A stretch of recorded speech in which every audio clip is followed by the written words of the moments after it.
Hello my fellow bakers and welcome back to another episode of Baking with Bob Keto Style. So what is on the menu today? You've probably seen it already from the thumbnail. Yes, it's chocolate cheesecake with a chocolate base with only 5 grams of carb per slice.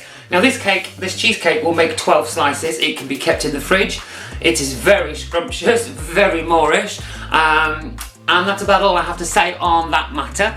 So this was requested on the keto and low carb Atkins groups on Facebook. I will leave the links to those in the description if you want to join. It's not my site, it is somebody else's, but I am in their group and they are so supportive, they are so lovely. There's a really good friendship group if you are new to keto or Atkins. So what will we need today? Today, let me have a little quick look on here. So we are going to need 195 grams of almond flour or ground almonds. We're going to need 45 grams of unsweetened cocoa powder. We are going to need 40 grams of the erythritol. Been practicing how to say that one.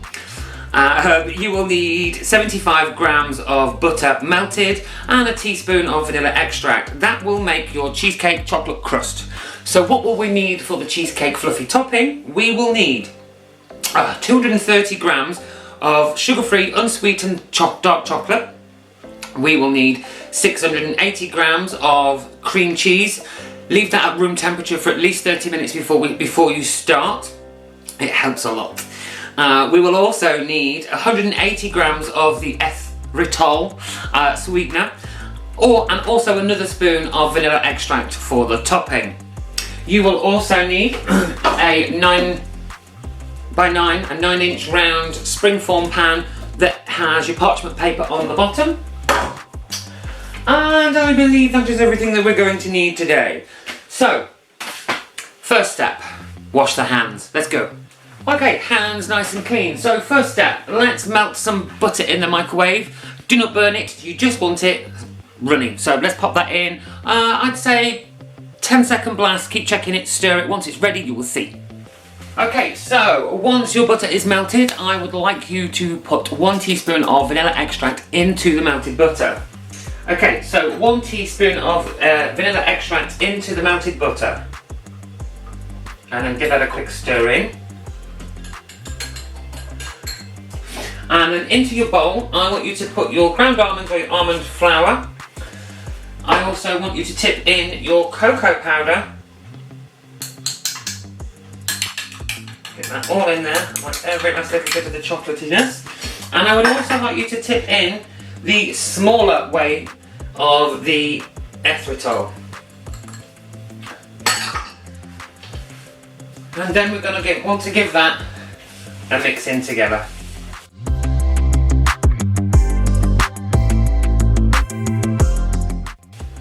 Okay, so once you believe that that is all mixed in, it should look something like this.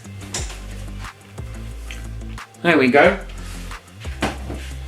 Then I want you to add your melted butter that also has your vanilla extract in it. I want you to pour all of that in. Every last little droplet. And then we are going to mix that in, and I'm going to use my spatula for that. And stir that all in until it's all combined and starting to stick together really well. What I do to try and help get it through is I kind of cut it with my spatula and then I flip it over. As now you can see some of the dry bits. So then cut it down again, just like slicing through, and then turn over. Then squash it down into the bowl just to see. There we go. So now you can see it will start to take form. I'll just show you that on the close-up on the big camera, so it can start to take form. And then what we're going to do is we want to get our pre-lined pan, and you're literally just going to tip everything in to the pan. Then what I'd like you to do is to squash all of that mixture all the way around your pan. Try and get it as evenly as possible. And and squash down really nice and hard until it gets nice and flat. Try and get it all the way to the edges. You can use a speck of a spoon, you can use a spatula like I am, you can use your fingers if you prefer, like so. And you want it as even as possible so your carb count is equal in each slice. Okay, there we go. I believe I am satisfied that that is flat. So now this is going to go in the fridge while we start the next step, and this should firm up because the butter will set in the fridge. So let's pop that in. Okay, so now that's in the fridge, the next step is I want you to take your unsweetened dark chocolate and pop this in the microwave on 50% power on 20-second, 30-second blasts, remembering to keep checking it and stirring it. And I want you to melt your chocolate, and then we're going to set it to the side because we want this to get nice and cool before we add it to the next step. So in the microwave we go for this one. Okay, so my chocolate is now melted. I'm just going to set it to the side for now because you want that, like I said before, you want that temperature to come back down. You don't want to add it to the other part we're going to do right now whilst it's still hot. So you want that to get nice and cool but not set. So, next stage. Next stage is you want your cream cheese. So yes, you've got your cream cheese. We want another teaspoon of vanilla extract. And you want to put in the powdered erythritol as well. And then what we're going to do with that is on a medium speed, we are going to beat this until it's nice and fluffy. So as per usual, I will skip through the noisy parts that nobody likes, and then I'll be straight back with you. So here we go.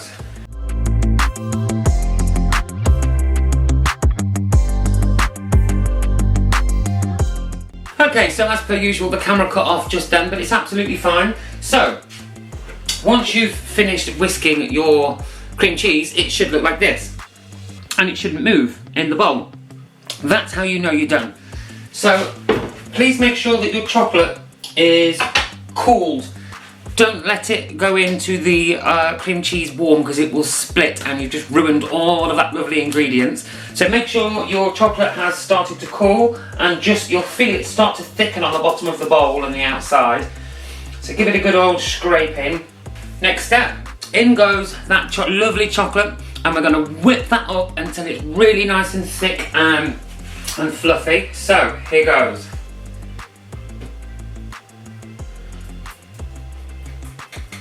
I want all of that nice chocolate in there. Let me just grab a spatula because I'm not wasting any of this lovely sugar-free dark chocolate. There we go. And then I will fast forward again through this noise for you. Here goes. There we go. Now you'll find it will get thick really quickly. My number one piece of advice for that is whisk it together as much as you can, like so, and then with your spatula give it a good old scrape down and fold in, because you actually don't want to over mix this as well. So you want to make sure everything's getting nicely incorporated, but at the same time without an over mix. So one last quick blast on here and we should be done. And there we go. So you'll be able to tell when it's done because it does go really thick like so. That is the filling complete. So, next stage. Let's grab the base we already made and put in the fridge, and let's tip the topping on. Okay, so I've got my base down to the fridge. It's now hard. So, I'm going to grab that spatula again, and we want to scoop out all of this without knocking the camera over, obviously, for me, and just dollop it all in. Once it's all in, I want you to spread out again as evenly as possible. Oh, did knock the camera that time. Spread. There we go, and hey presto, there is your chocolate cheesecake. So what you're going to need to do now is pop that into the fridge for 2 hours to set. If you're in a rush, put it in the freezer for an hour, then the fridge for a little bit, 15 more minutes, and it should be ready to serve.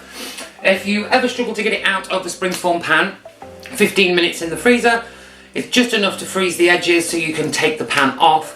But with it being such a thick cream, once it's set, it should release by itself anyway. Little tips for decoration. If you want, you can use the sugar-free dark chocolate. Just melt 40 grams, 35, 40 grams, and then drizzle over the top. You can also, whatever you want really. It's your cheesecake. This is what I always say to you. It's your cheesecake. It's your cake. It's your bake. It's up to you what you want on it. Now myself, I like to do a little drizzle of chocolate again on the top, and then some raspberries or strawberries on the top as well. Now obviously, if you're going to keep this in the fridge for a week and have a slice every now and then, just put the fruit on as you serve it. There's no need to do it all now, make it look pretty, put it in the fridge, because the fruit will go soft and go bad. So do it as you serve it. Apart from that, you will see the end result in the thumbnail. If you have a go, or you have any requests or recommendations, please hit me up on the social medias that should be along the bottom of the screen now. Don't forget to subscribe, press that like button, hit that bell notification so you know when I next upload. And apart from that, it's been an absolute pleasure to interact with you again on the socials. It's nice to see you coming back again week after week. Not only that, I'd like to thank all 81 subscribers. I have gone from 30, I think it was 32 to 36 subscribers to 81 in just a couple of weeks, which is the best growth I've had. So I really appreciate it, and I love you all. So thank you once again. And apart from that, I will see you next time.